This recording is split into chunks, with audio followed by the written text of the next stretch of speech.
tawag nila sa'yo commissioner. Before that, tawag nila sa'yo judge. Tapos tawag nila secretary. Saan ka comfortable talaga? Are you comfortable when they call you Miriam? Oh yes, because my enemies call me by unprintable names. So Miriam is perfectly acceptable. Pero ang pinakagusto ko sa lahat, sometimes I'm called doctor because I'm a doctor of laws. Yes, Kaya akala naman ng tao kung minsan, doktor ako at hindi abogada. But I love it best when I am called Mrs. Santiago. Because for me, that is the most fitting role. To be a wife and a mother, a person who nurtures and cherishes the family. Si June, ano tawag sa'yo? Miriam.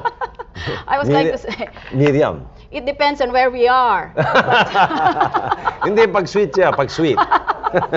Pag sweet. Oh, normally ang asawa ko tinatawag niya akong Inday kasi nanggaling ako sa Iloilo, Bisaya ako. Kaya nakasanayan niyang marinig ang aming mga katulong ganon ang pagtawag sa akin.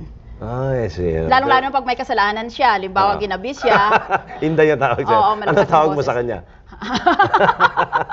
It also depends on the situation. Pero normally I call my husband June. Yun ang palayaw niya. Kasi Narciso Santiago Jr. Okay, so June talaga. Okay. So you're comfortable with Miriam or whether... Ngayon, madami natatawag sa'yo ng senator or senadora. Okay naman. Pwede siguro kung sa Senado dahil yun ang protocol doon. Kamukha sa inyo, tatawagin kayong Senator Soto palagi. Basta nandoon kayo sa Senate Hall. Pero sa labas ng Senado, sana tawagin lang ako na Miriam.